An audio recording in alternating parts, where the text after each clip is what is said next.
9 exercise के अंतर्गत कोई प्रॉब्लम है आपकी? कोई प्रॉब्लम नहीं है। तो नेक्स्ट चैप्टर है आपका स्ट्रेट लाइन, सरल रेखा। स्ट्रेट लाइन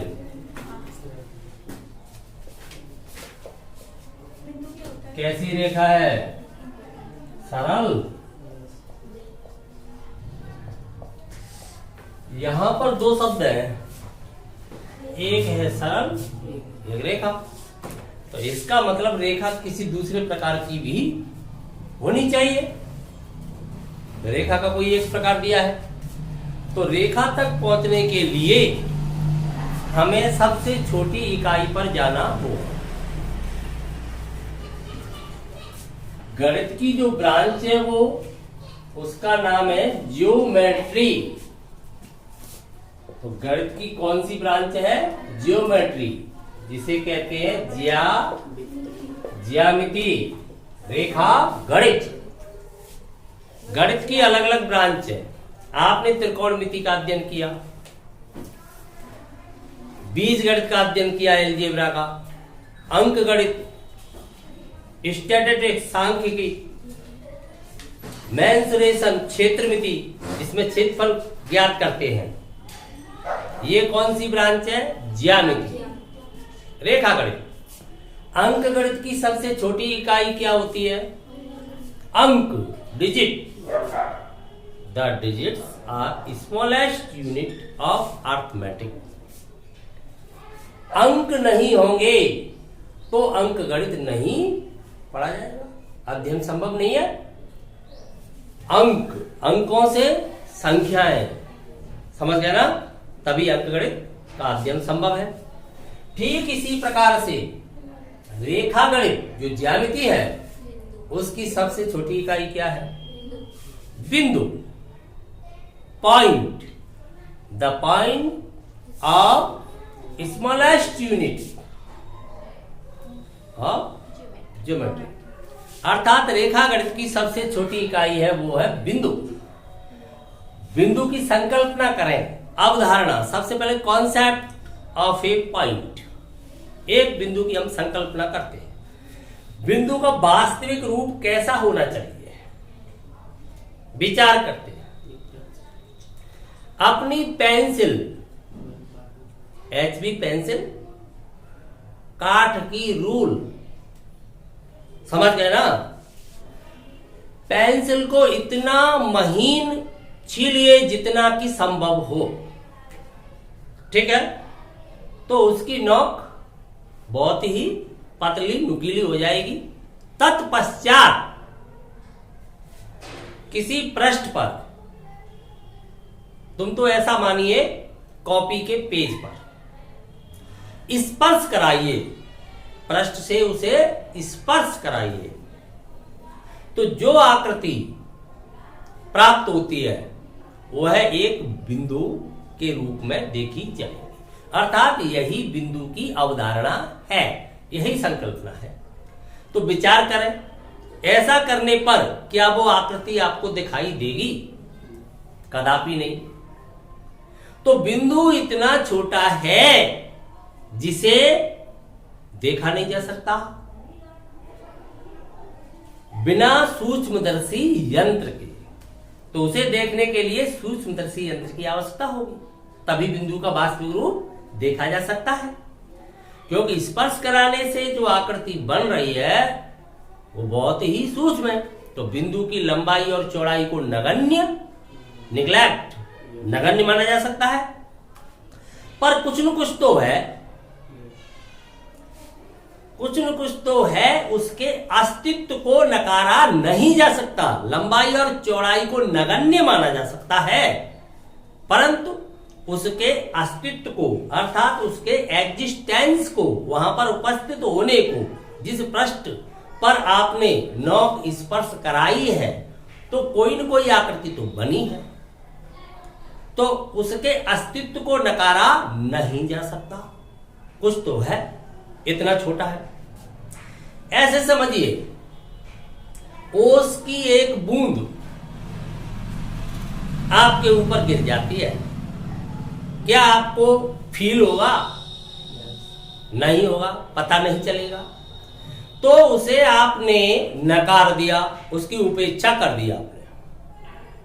ओस की बूंद में जल नहीं होता, उससे कुछ नहीं होता, ऐसा आपने सोच लिया।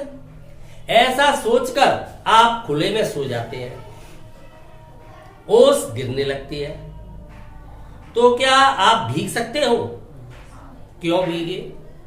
जब आपने तो उसके अस्तित्व को नकार दिया था, अर्थात उसकी एक बूंद के अस्तित्व को आपने नकार दिया, लेकिन आप भीग क्यों गए?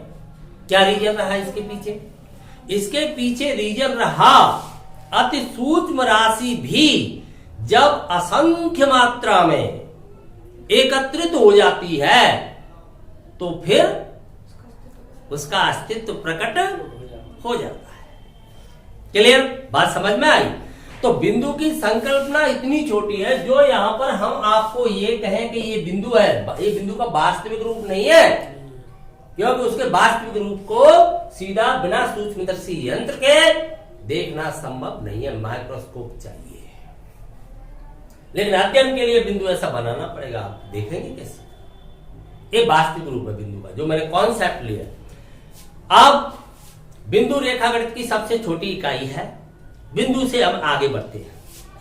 आगे बढ़ते हैं तो असंख्य बिंदुओं का संग्रह करूंगा मैं। अगर मैंने कोई कंडीशन नहीं दी यहां पर, तो क्या हो जाएगा?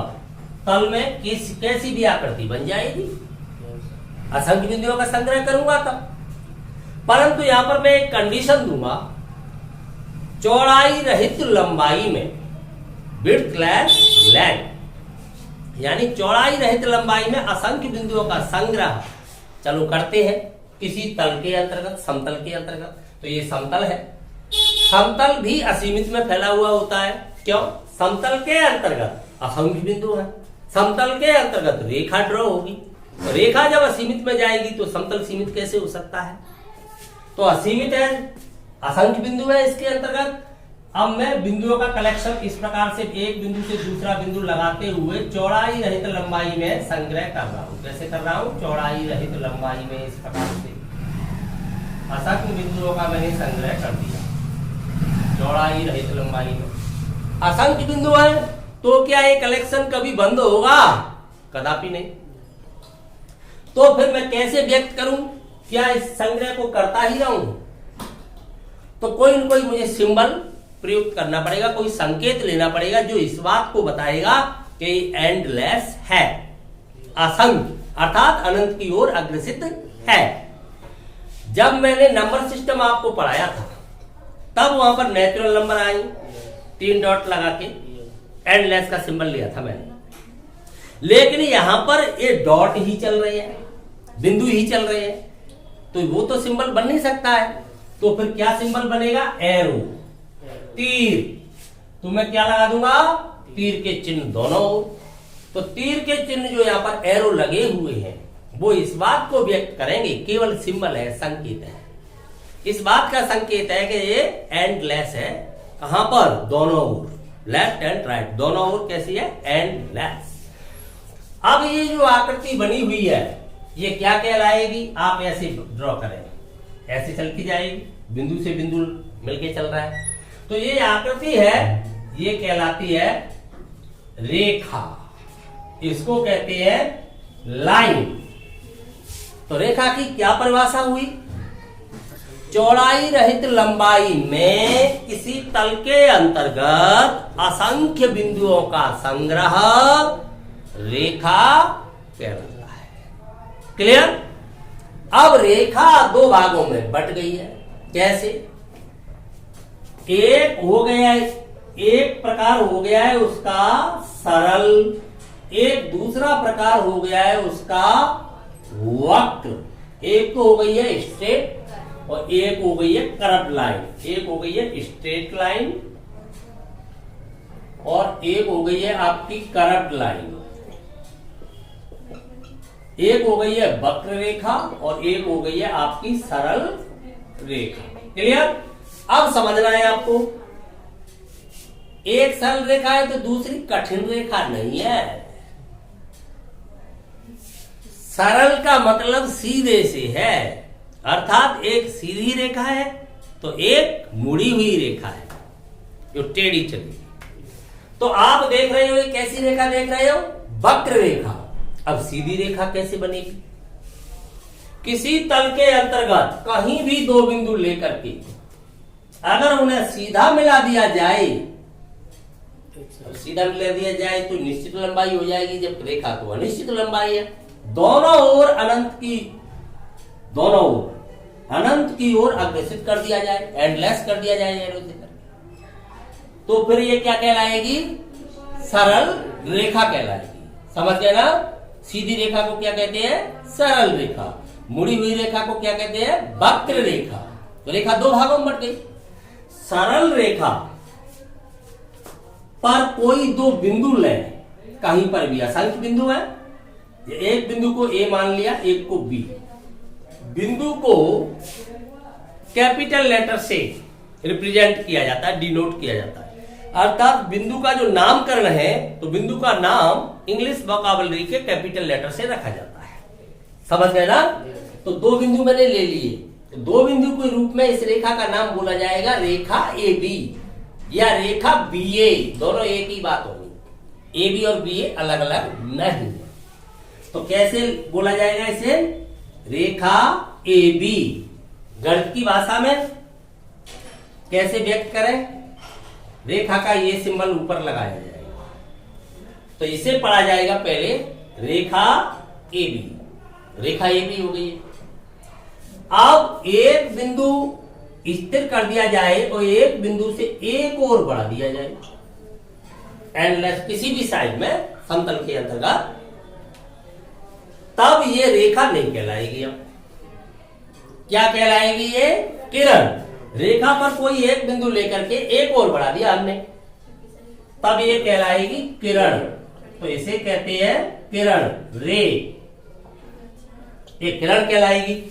रेखा से कोई निश्चित लंबाई का भाग हमने अलग कर दिया, निश्चित लंबाई जिसे मापा जा सकता है, जैसे ये भाग हमने अलग रख दिया, तो ये कहलाएगा segment of line A B. अर्थात रेखा ए बी का एक भाग, रेखा खंड, खंड मीन्स भाग, उसका कोई भाग, तो इसे कहते हैं रेखा खंड। समझ गए? तो रेखा खंड का सिंबल सीधा ये हो जाएगा। ये रेखा खंड किरण के लिए एक और लग जाएगा, तो ये किरण ए बी, रेखा ए खंड ए रेखा। अब यहां पर हम अध्ययन करने जा रहे हैं सरल रेखा का, तो हम बार बार सरल रेखा नहीं कहेंगे, केवल हम रेखा कहेंगे। आप समझोगे सरल रेखा। क्यों? हमारे पाठ्यक्रम के अंतर्गत, सिलेबस के अंतर्गत केवल स्ट्रेट लाइन का ही अध्ययन है, तो हम केवल रेखा बोलेंगे, आप सरल रेखा समझोगे। वक्र रेखा की भी आवश्यकता होगी। वक्र रेखाओं की कहां पर? वृत्त बनाओगे, तो बताइए सरल रेखा से तो बनेगा नहीं, तो वक्र रेखा की भी आवश्यकता है हमें। लेकिन जितने भी बहुभुज प्राप्त करेंगे हम, बहुभुज परिवार का सबसे छोटा सदस्य है वो त्रिभुज है, तो उसके लिए हमें रेखा खंडों की आवश्यकता होगी, तो इसलिए सरल रेखा की आवश्यकता है ज्यामिति के लिए। अब सरल रेखा को अलग अलग भागों में बांटूंगा मैं। तो सरल रेखा कितने भागों में बट जाएगी? 3 भागों में। क्यों? मुझे सरल रेखा का अध्ययन करना है।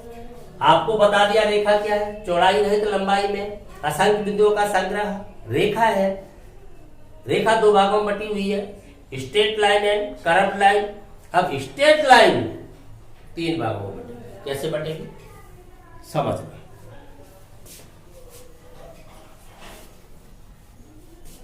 मूल बिंदु एक्स अक्ष, वाई अक्ष, ये सब कहां होते हैं? द्विविम निर्देशांक ज्यामिति के अंतर्गत।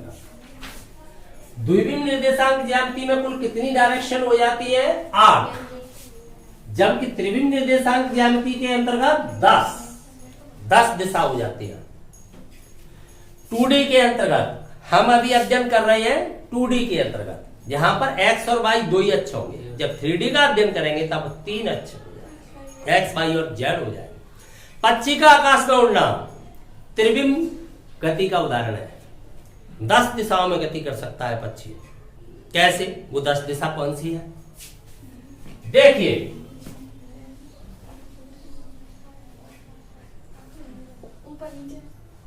ईस्ट पूर्व, वेस्ट पश्चिम, यहां पर आप देख रहे हैं नॉर्थ साउथ, उत्तर दक्षिण, इस प्रकार से दिशाओं को माना जाता है।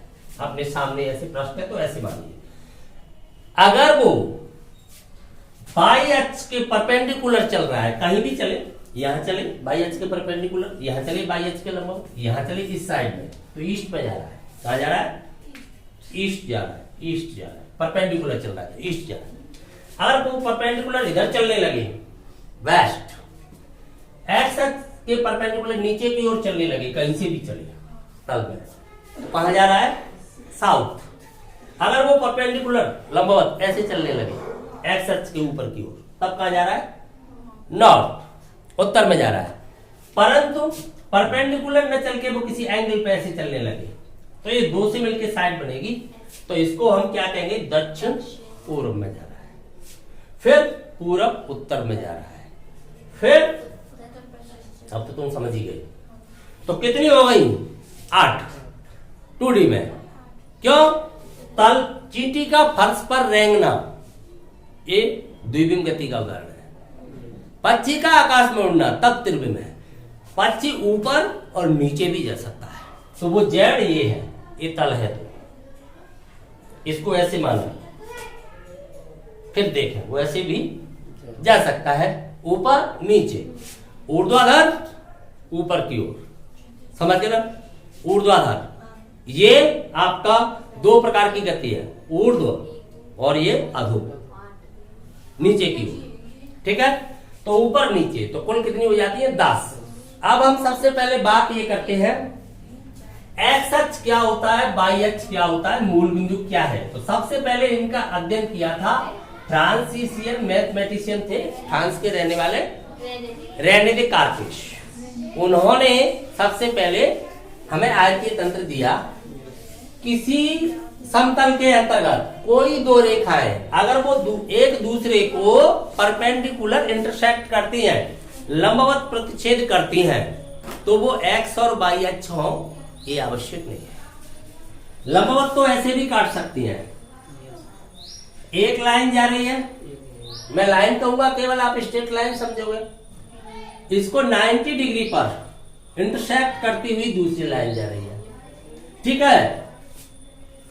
तो न तो इनमें कोई एक्स अक्ष है और ना ही कोई वाई अक्ष, समझना, ना ही मूल बिंदु है अभी। तो फिर एक्स और वाई अक्ष कैसे बनेगी? समझना परिभाषा दोनों की, एक्स अक्ष क्या है, वाई अक्ष क्या है और मूल बिंदु क्या है, पहले ये जान लेना चाहिए। किसी भी समतल के अंतर्गत 2 रेखाएं एक दूसरे को 90 डिग्री पर काटती है, लंबवत काटती है, तब इस पूरे सिस्टम को इस प्रकार से घुमा दिया जाए, तल के अंतर्गत इस प्रकार से एडजस्ट कर दिया जाए, एक रेखा ऊर्ध्वाधर तो अनिवार्यतः दूसरी क्षैतिज में चली जाएगी। अगर किसी एक को क्षैतिज में किया जाएगा तो दूसरी अनिवार्यतः ऊर्ध्वाधर में चली जाएगी। तो इस सिस्टम को हमने 90 में तो पहले से ही है, इस सिस्टम को हमने जाए तो ऐसे घुमा के एक को क्षैतिज में कर दिया, चाहे इसको क्षैतिज में कर दिया, तो ये स्थिति आ जाएगी इसकी। इस स्थिति में एडजस्ट हो जाएगी एक रेखा, तो दूसरी अनिवार्यतः ऊर्ध्वाधर में चली जाएगी। एक को ऊर्ध्वाधर में करोगे तो दूसरी क्षैतिज में आ जाएगी। तो उस वक्त ये कहलाएगा आपका एक्स अक्ष। तो ये क्या हो जाएगी? एक्स अक्ष। कौन सी? हॉरिजॉन्टल लाइन, जो आपकी क्षैतिज रेखा है, हॉरिजॉन्टल लाइन है, क्षैतिज रेखा। ये कौन सी रेखा है? क्षैतिज। ये क्या कहलाएगी? वर्टिकल लाइन, ऊर्ध्वाधर रेखा। ये आपने 6वीं एक्सरसाइज के अंतर्गत वहां भी देखा है। एक रेखा अब कोई ड्रॉ की जाए जो ना तो इसके पैरेलल हो या इसके पैरेलल हो। इसके पैरेलल जितनी भी होंगी सभी वर्टिकल, इसके पैरेलल होंगी सभी क्षैतिज। परंतु कोई रेखा ऐसे भी तो जा सकती है, तो ये कहलाएगी नॉन वर्टिकल ऊर्ध्वेत्तर, ये ऊर्ध्वेत्तर नॉन वर्टिकल। समझ गए?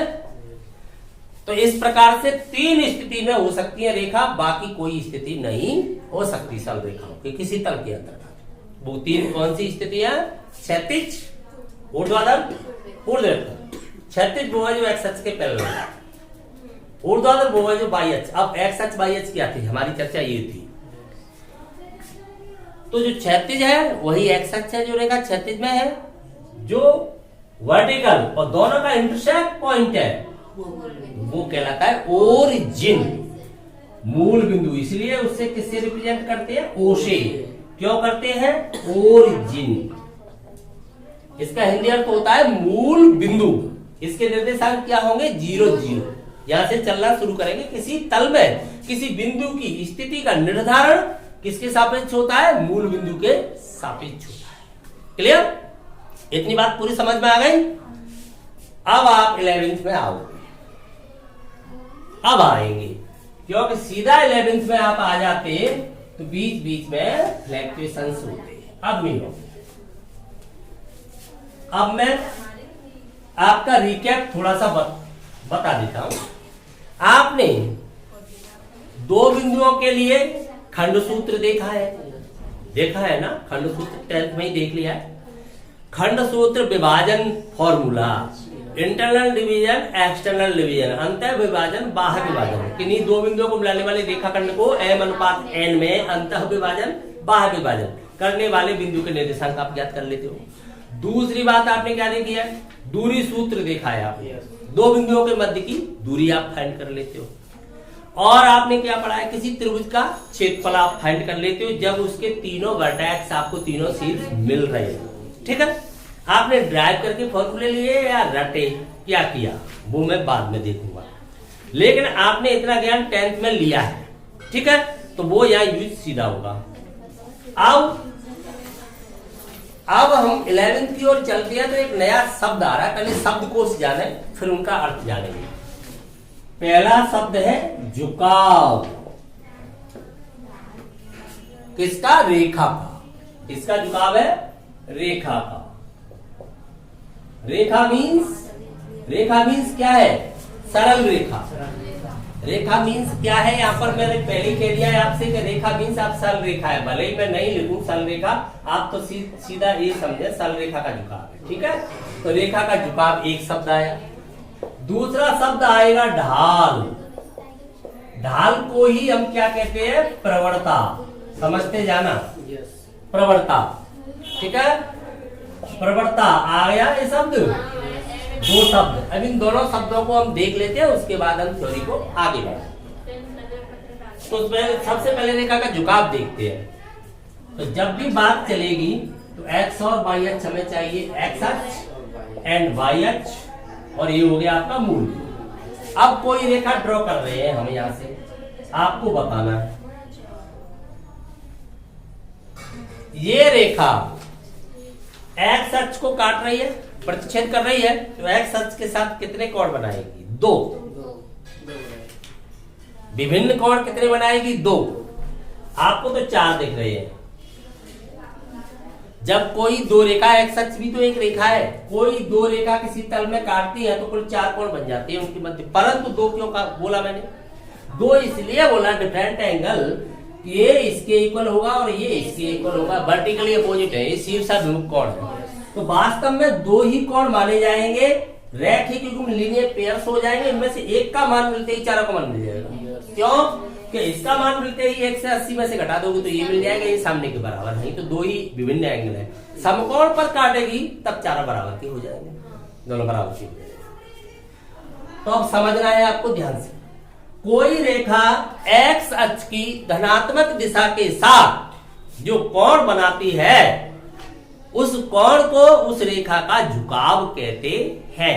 अर्थात इसे हम क्या कहते हैं? इंक्लिनेशन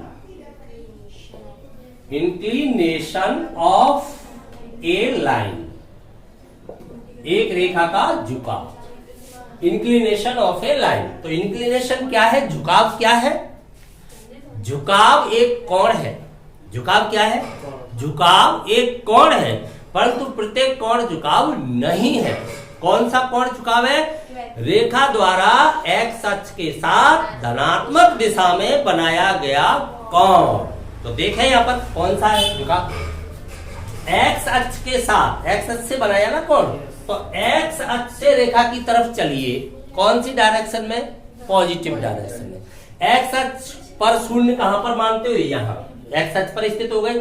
आपको चलना किधर है? Positive direction. पॉजिटिव डायरेक्शन कौन सी होती है? Anti clockwise.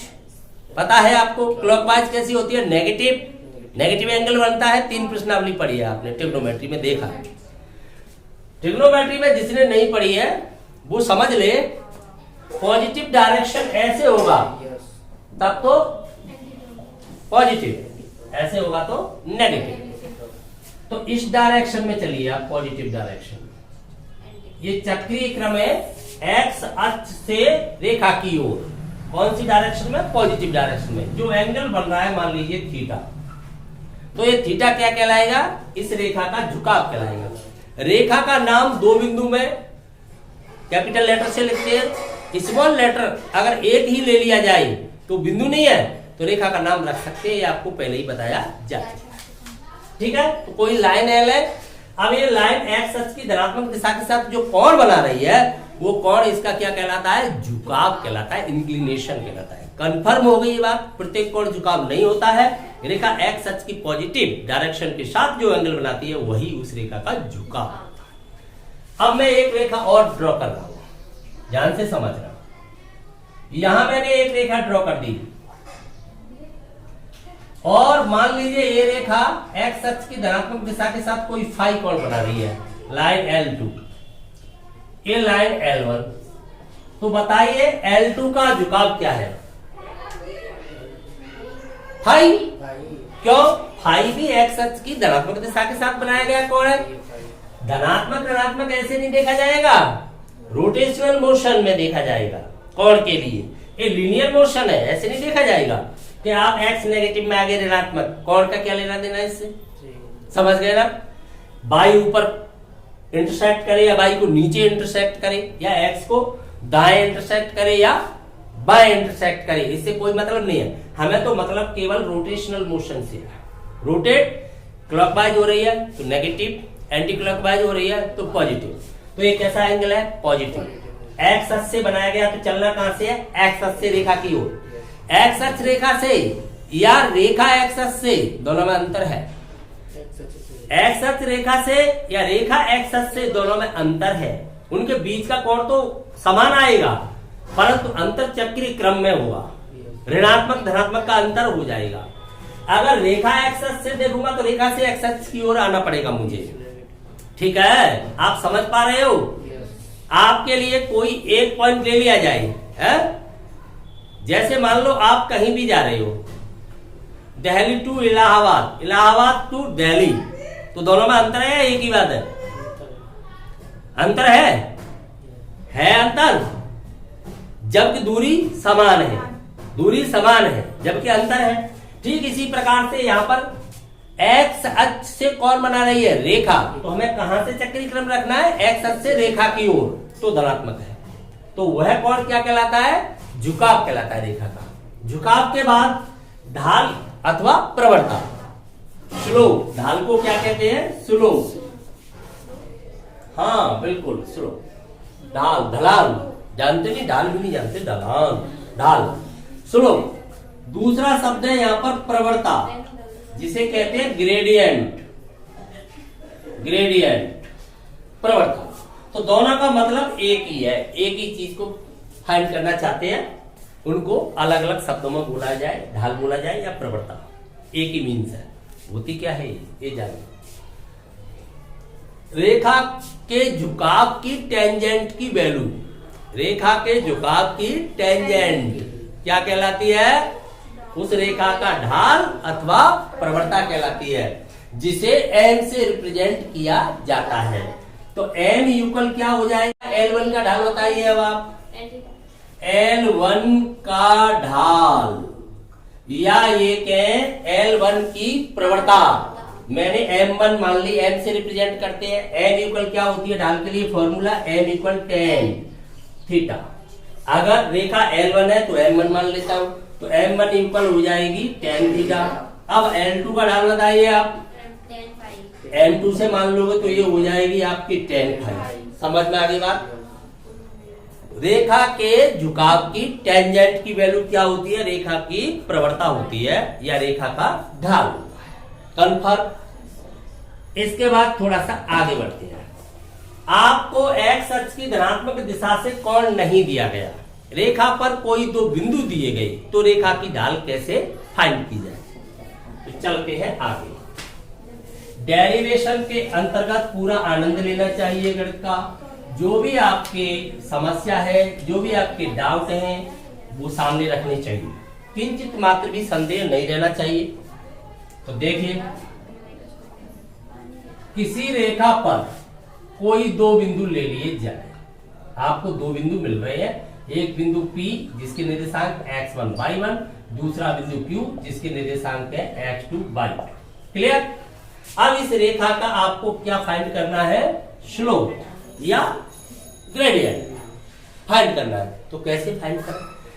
रेखा एक्स अक्ष के साथ कोई कोण बना रही है, वो कोण आपको नहीं मिल रहा, वहां पर कोण मिलता तब तो उसकी टेंजेंट लेके फाइंड कर देते। आपको रेखा पर दो बिंदु मिल रहे हैं, तो क्या हम ग्रेडियंट फाइंड कर पाएंगे? तो देखते हैं। मान लीजिए एक और थीटा है, परंतु ये आपको प्राप्त नहीं हो रहा, प्राप्त होंगे बिंदु।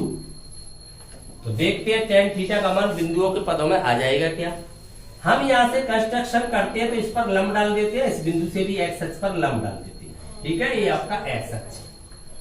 लंब किन्हीं बिंदुओं पर गिरते हैं, मान लीजिए MN पर या LM पर, जो भी आपको अच्छा लगे वो मान सकते हैं। LN बिंदुओं पर गिर गए लंब। अब इस बिंदु से P से इस PQ पर लंब डाल दिया, कंस्ट्रक्शन किया मैंने, या R बिंदु मान लिया। तो आपसे क्वेश्चन किया जाएगा, मुझे ऐसा लग रहा है आप 8th पास हो कि नहीं ये भी पता चलेगा। ये कोण अगर थीटा है तो क्या आप बता सकते हो इस कोण का मान क्या होगा? क्यों? Corresponding angle. कैसे एंगल है? संगत कोण। राइट, बिल्कुल 8th पास हुआ। क्योंकि ये दोनों पैरेलल हो गए, लंब पर लंब डाला है, ये पैरेलल हो गए, और ये कैसी हो गई? ट्रांसवर्सल लाइन, तिर्यक रेखा हो गई, ट्रांसवर्सल लाइन हो गई। तो एक ही ओर के कोण संगत कोण कहलाते हैं, तो ये हो जाएगा थीटा। ये थीटा हो गया। आपको अभी बताया है रेखा की जो प्रवणता होती है वो tan थीटा होती है। ये तो झुकाव कोण है ही आपके पास। तो m का जो मान है स्मॉल m से व्यक्त किया है, स्मॉल m से किसे? ग्रेडियंट को, प्रवणता को। n इक्वल tan थीटा, परंतु tan थीटा का मान हम निर्देशांकों के पदों में लाना चाहते हैं। चलो कैसे लाते हैं? tan थीटा क्या होता है? tan थीटा की वैल्यू होती है किसी त्रिभुज के अंतर्गत। ये त्रिभुज कैसा त्रिभुज हो गया है? राइट एंगल ट्रायंगल, समकोण त्रिभुज हो गया है। समकोण त्रिभुज, समकोण त्रिभुज के समकोण के सामने वाली भुजा को कहते हैं कर्ण। ठीक है, थीटा के सामने वाली भुजा हो जाएगी लंब, तो ये भुजा हो जाएगी फिर आधार। तो संपर्क साधिए लाल बटे कक्का से, संपर्क साधना पड़ेगा। तो tan थीटा का मान क्या होना चाहिए? लंब बटे आधार। तो यहां पर लंब क्या बन रहा है? QR। आधार क्या बन रहा है? PR। कन्फर्म? कोई शक? अब आप बताइए M इक्वल, M ही तो है, प्रवणता है। QR की वैल्यू क्या होनी चाहिए? QR की वैल्यू होनी चाहिए QM। ये तो आपको ओरिजिन है या मूल बिंदु है, क्या होनी चाहिए? QM माइनस RM होनी चाहिए। तो ये वैल्यू होगी आपकी QM minus RM upon PR की वैल्यू क्या है? PR equal LM। क्यों? ये क्या बन जाएगा? रेक्टेंगल। क्लियर? तो इसके स्थान पर आप क्या लगाओगे? LM। परंतु LM की वैल्यू क्या होनी चाहिए?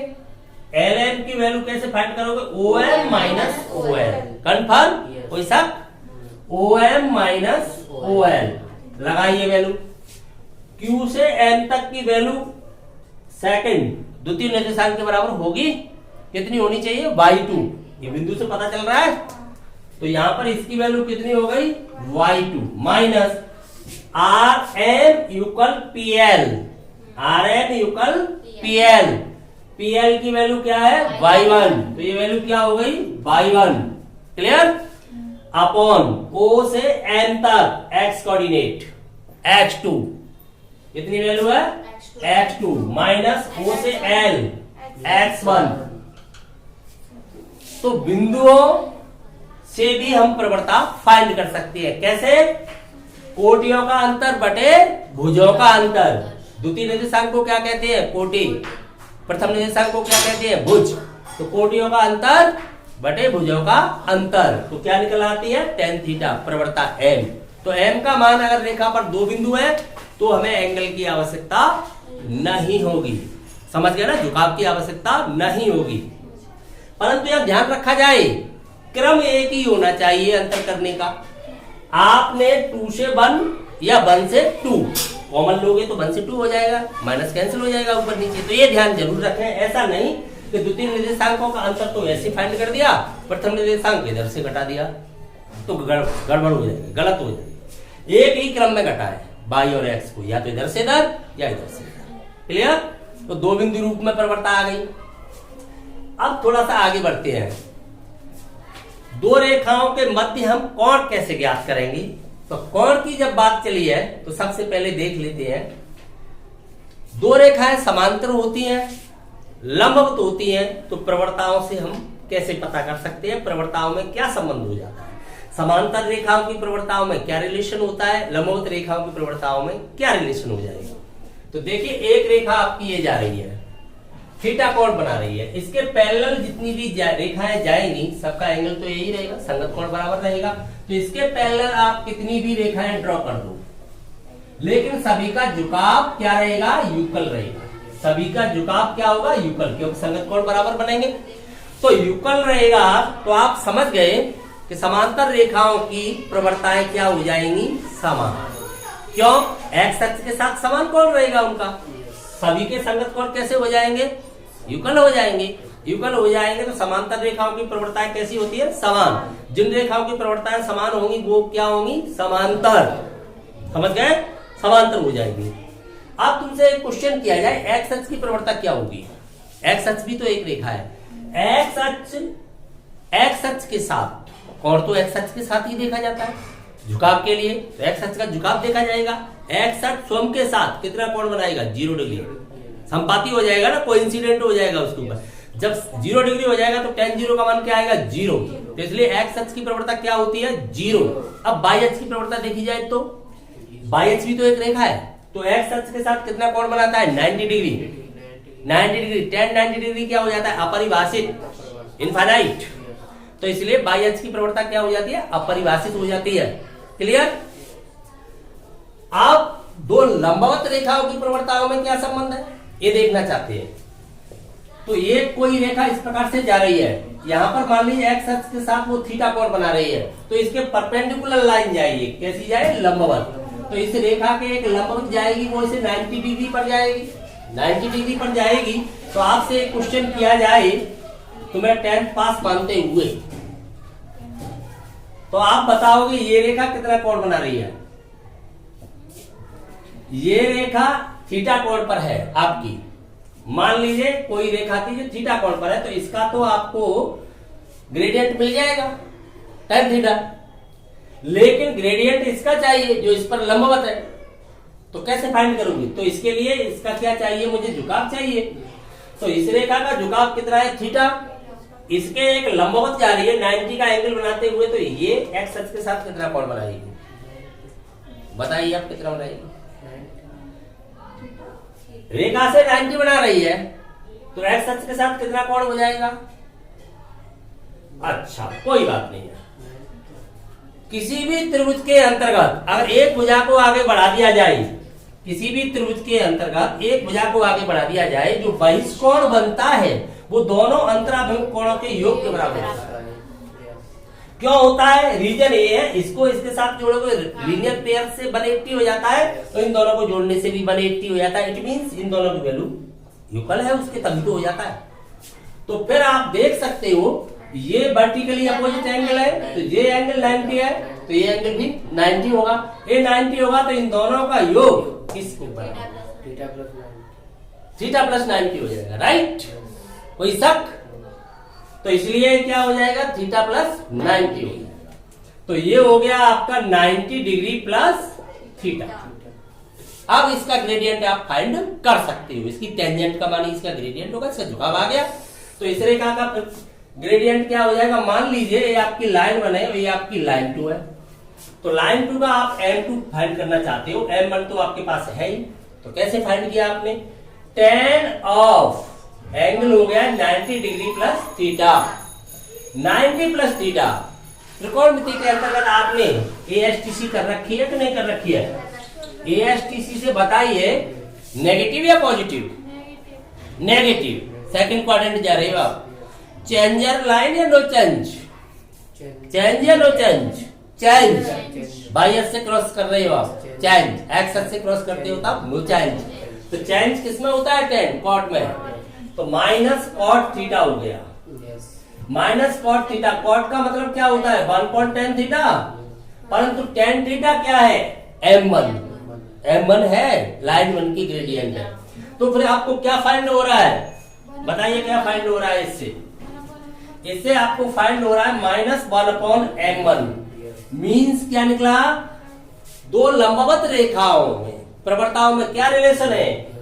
एक रेखा की प्रवणता दूसरी रेखा की ऋणात्मक व्युत्क्रम, ऋणात्मक व्युत्क्रम हो गई। अर्थात एक रेखा की प्रवणता आपको फाइंड हो रही है, तो उसके लंबवत रेखा की प्रवणता फाइंड करने के लिए क्या कर देना चाहिए? व्युत्क्रम करके चिन्ह बदल देना चाहिए। एक रेखा की प्रवणता मान लीजिए हाफ है, तो इसके परपेंडिकुलर लाइन की ग्रेडियंट क्या होगी? नमस्कार, परपेंडिकुलर लाइन की क्या हो जाएगी?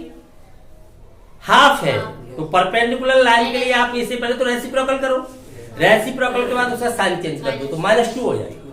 समझ में आया? कोई डाउट रहना नहीं चाहिए किसी भी प्रकार का। यहां से क्रॉस मल्टीप्लाई कराओगे तब आपको क्या मिलेगा? M1 M2 = -1। अर्थात हम ये कह सकते हैं दो लंबवत रेखाओं की प्रवणताओं का गुणनफल है वो क्या हो जाता है? -1 हो जाता है, जबकि समांतर रेखा की प्रवणताएं समान हो जाती है, राइट? ठीक है, अब थोड़ा सा आगे बढ़ते हैं। ऐसा मानते हुए कि आप 10th पास हो कि नहीं है? बिना पास हुए 11th में आ गए। अच्छा, अभी पता चलता है 10th पास हो। तो देखिए, हम दो रेखाओं के बीच कोण ज्ञात करना चाहते हैं, जबकि हमें उनकी ढाल मिल रही हो। तो किसी भी तल के अंतर्गत एक रेखा मैंने ड्रॉ कर दी, दूसरी रेखा इसे इंटरसेक्ट करती हुई जा रही है, ठीक है? इंटरसेक्ट करती हुई जा रही है, इस बिंदु पर इंटरसेक्ट कर रही है, प्रतिच्छेद कर रही है, तो प्रतिच्छेद करेगी तो उनके मध्य कोण बनेगा। कोण बनेगा तो आपको पता है कितने कोण बनते हैं? 2। या तो दोनों समान हो जाएंगे, उस समय तो वो परपेंडिकुलर लंबवत काटेंगे एक दूसरे को। असमान होंगे तो एक एक्यूट होगा, दूसरा ऑब्टूज होगा। एक न्यून कोण होगा तो दूसरा अधिक कोण होगा। क्यों? लीनियर पेयर्स है, दोनों का योग तो 180 ही होगा। तो आप किसी एक को फाइंड करोगे तो दूसरा 180 माइनस करके फाइंड हो जाएगा। तो हम केवल कौन सा एंगल फाइंड करेंगे? एक्यूट। क्लियर? तो मान लेते हैं वो एंगल अपना थीटा है जो हमें फाइंड करना है। ये रेखा एक्स अक्ष की पॉजिटिव डायरेक्शन के साथ कोई कोण बना रही है। मान लेते हैं ये कोण बना रही है θ1, लाइन 1, ठीक है? दूसरी लाइन 2 है, ये एक्स अक्ष की पॉजिटिव डायरेक्शन के साथ कोण बना रही है θ2। हमें फाइंड करना है थीटा। कंफर्म? तो कैसे फाइंड करें? आप 10th पास हो तो बताइए थीटा प्लस θ2 का मान कितना होगा? क्या ये बात सही है? Theta plus θ2 = θ1। क्यों? क्योंकि किसी भी त्रिभुज, एक ट्राइंगल है, ट्राइंगल की एक साइड को किसी भी दिशा में आगे बढ़ा दिया जाए तो 22 कोण बन जाता है। वो दोनों अंतराभिमुख कोणों के योग के बराबर हो जाता है। कंफर्म? अब हमें फाइंड क्या करना है? थीटा। तो थीटा इक्वल क्या हो जाएगा? θ1 माइनस θ2। यही होना चाहिए। परंतु हमें प्रवणताएं दी गई हैं। क्या दी गई है? प्रवणता है।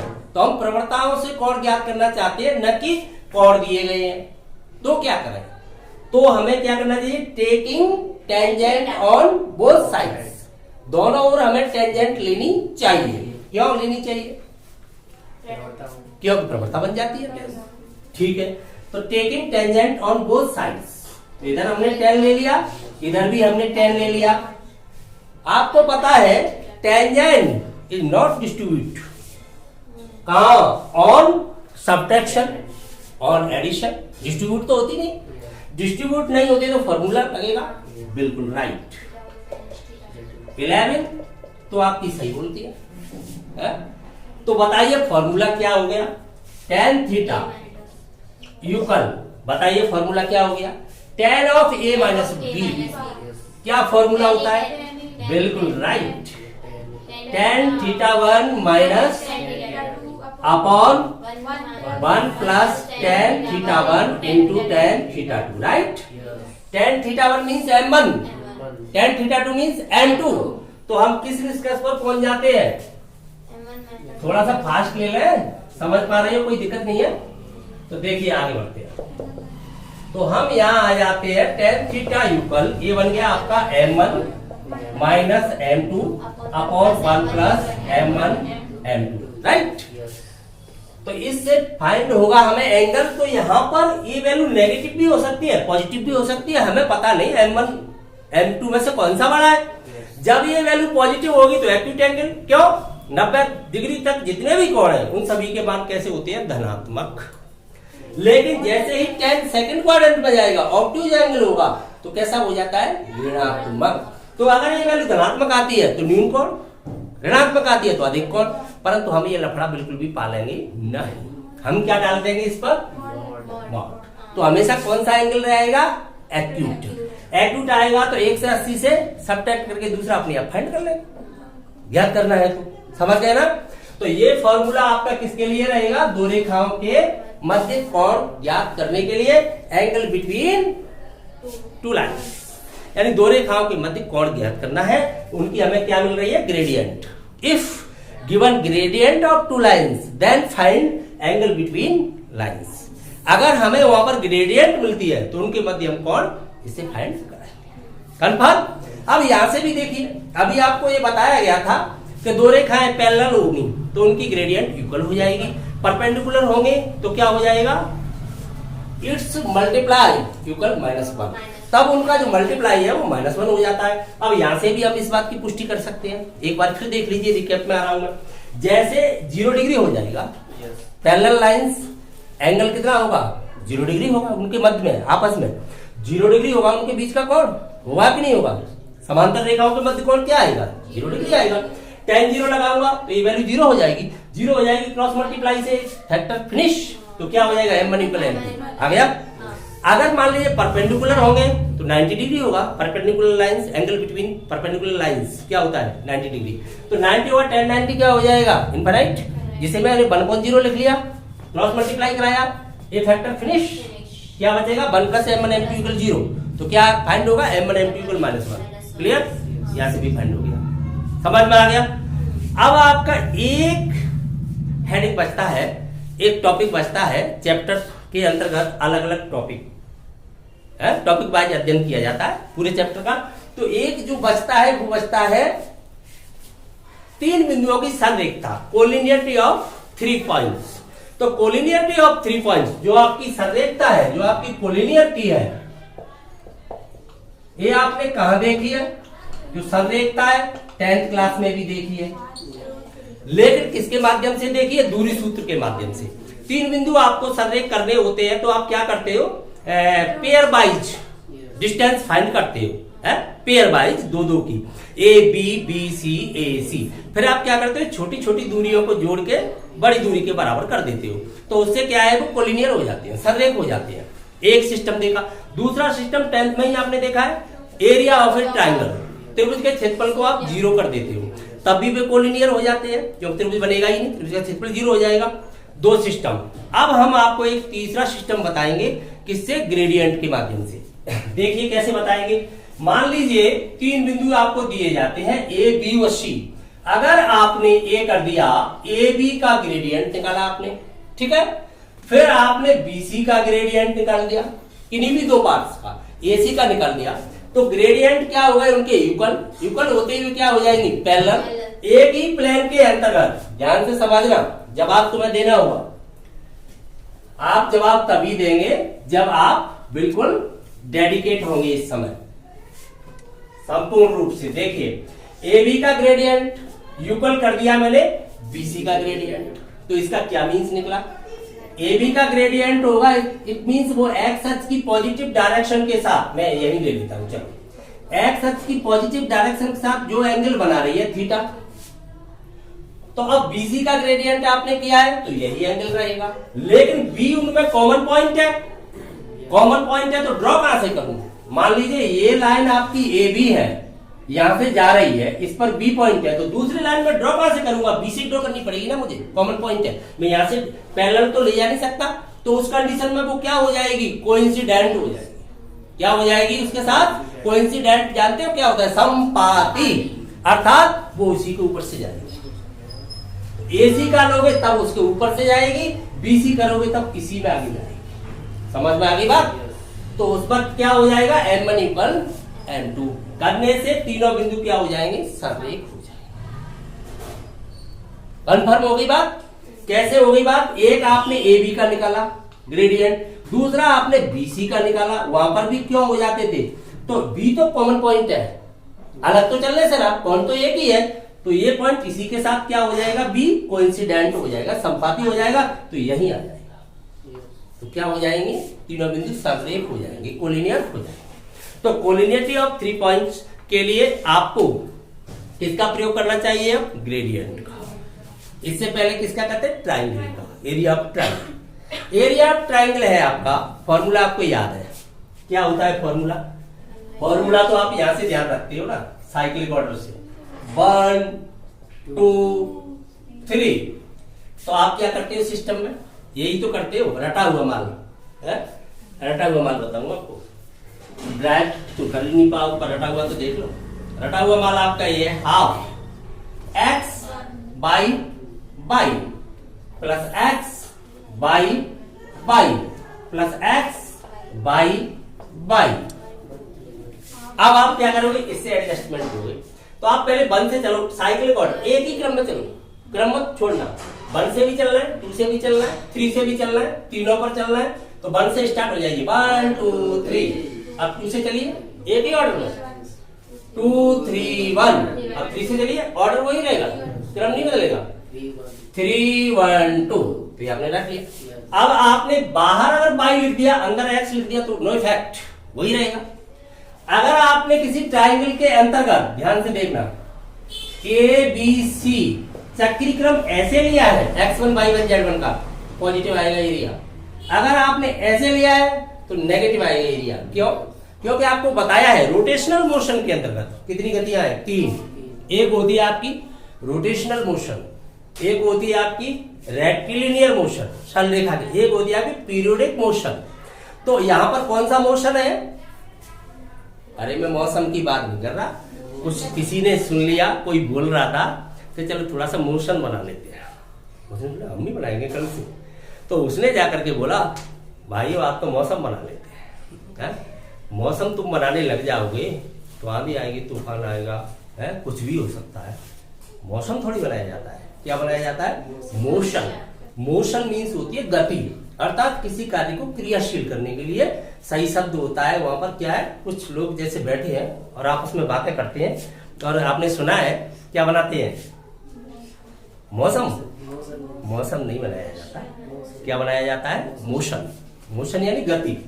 तो यहां पर क्या है, कौन सा मोशन चल रहा है अपना, रोटेशनल मोशन, घूर्णन गति हो रही है, तो घूर्णन गति के अंदर हमें पता है ये पॉजिटिव डायरेक्शन है तो पॉजिटिव आएगा, ये नेगेटिव डायरेक्शन लोगे नेगेटिव आता है एरिया, तो इससे बचने के लिए हम क्या डाल देते हैं, मॉट, नेगेटिव आए तो पॉजिटिव, क्योंकि area always a positive quantity, जो क्षेत्रफल है वो हमेशा एक कैसी राशि है, पॉजिटिव धनात्मक राशि।